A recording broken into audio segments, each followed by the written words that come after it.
Since its release in March of 2014, The 100 has fast become one of the most popular and long-running science fiction series in the history of the CW, making the announcement of its cancellation last year a heartbreaking affair. But we refuse to be morbid about it all, as the show has brought us and so many others a great amount of joy over the last few years. But what would it have looked like if we were able to peer behind the curtain when the show was still filming? What would we have seen if we had a backstage pass? Well, whether you're an avid fan of the franchise or would just like to know more about the ins and outs of filming a science fiction franchise, stay right where you are as we're about to explore some of the behind-the-scenes secrets of The 100. But first, a simple reminder on how to enter our brand new giveaway. We are giving away either an iPhone X Max, the new iPad mini, or MacBook Pro. It's all your choice. So be sure to leave a like, comment the keyword, subscribe, and turn on notifications to enter the giveaway. It's really that simple. Let's not forget about the source material.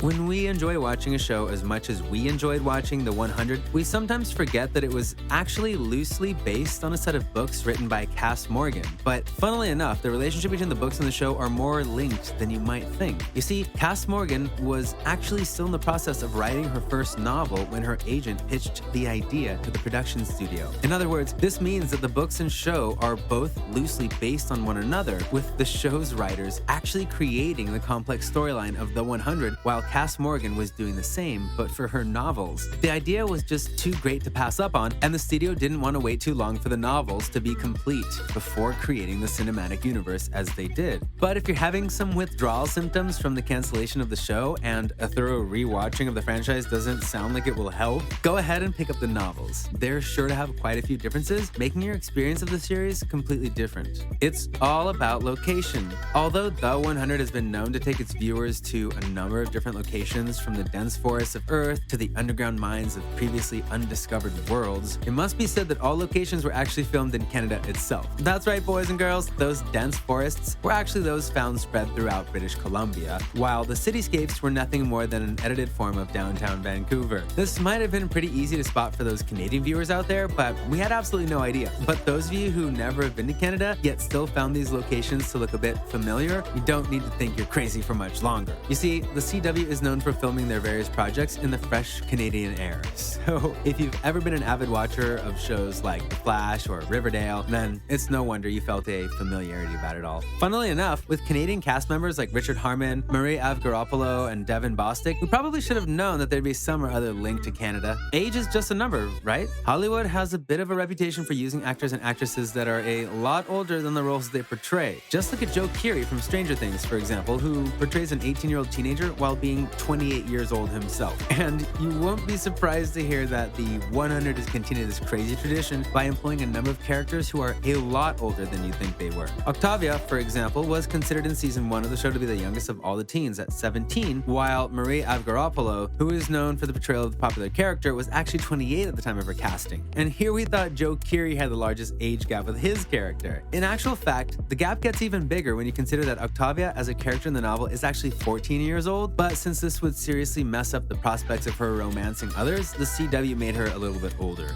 High-octane stunt work. Fans of The 100 are well aware that the science fiction masterpiece relies on quite a few action scenes to carry it through its paces, and where there are action scenes, there are stunts galore. Surprisingly enough, most of the cast members we've come to love actually ended up putting themselves in the deep end by agreeing to do their own stunts. Even little Lola Flannery can be seen wired to the teeth in a few behind-the-scenes shots, which were incredibly difficult to film due to the actress having fits of laughter every time she was strung up. But unfortunately, the same cannot be said for every other cast member, with a number of accidents spread across the runtime of the show's 7-season stint. Eliza Taylor, who portrays Clark Griffin in the 100 universe, for example, was injured on set while filming the pilot episode of the series. But this was nothing in comparison to Marie, who almost had one of her eyes poked out by a spear. Believe it or not, this injury resulted in the young star having to wear an eye patch for quite some time. So it was no laughing matter. The repercussions episode even saw Dyken Lackman's nose broken while filming the part of Anya. And last but not least, we have Bob Morley, who fans of the show might know better as Bellamy Blake. Back while filming season 3 of the franchise, Morley was supposed to hit a tree as one of his stunts, but things didn't really turn out the way that they should have. You see, the stunt coordinator left it in Morley's hands to hit the tree as hard as he felt he should, which resulted in him breaking his hand on impact. He also ended up losing his voice for a few days after filming the scene where Murphy attempted to hang him. Now, that's commitment. Not too different from real life. The 100 is very much set in a post-apocalyptic world, which, while filming, is considered to be the world that the cast members live in. In fact, they're told to immerse themselves into this fictional world created by the showrunners so that the acting of their parts goes down a lot easier than it otherwise would. This means a general lack of smartphones on set, especially when the cameras are rolling. Funnily enough, according to Marie, the filming of season 7 was a lot different than the other seasons, as it felt like they had to stay in this apocalyptic world they had gotten used to. In her own words, "We finished filming the 100 a day before the worldwide lockdown, and it felt like I spent 7 years of my life playing in an artificial post-apocalypse universe to walking straight into what feels like a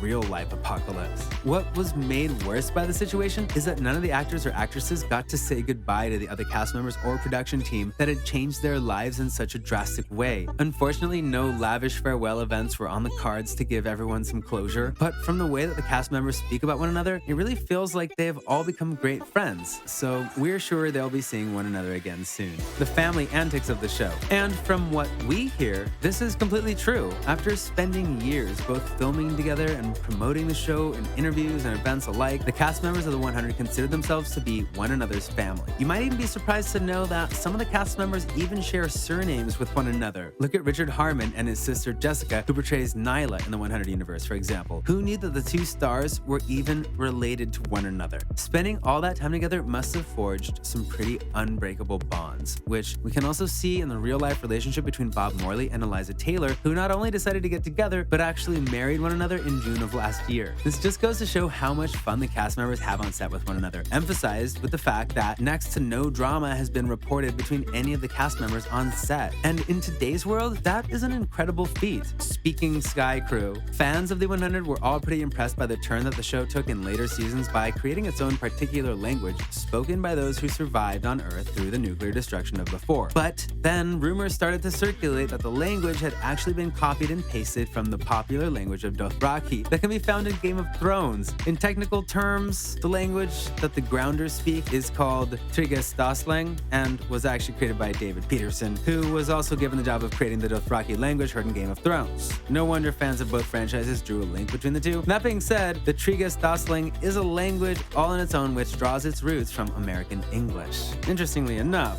to help Marie read the language in her script, David actually went ahead and changed it from a more phonetic language to one sounded out in syllables that she found easier to understand. So it's also because of David that we were able to get incredible Tryggestosling lines from Octavia. Anyway, that wraps up the video. Thanks for watching.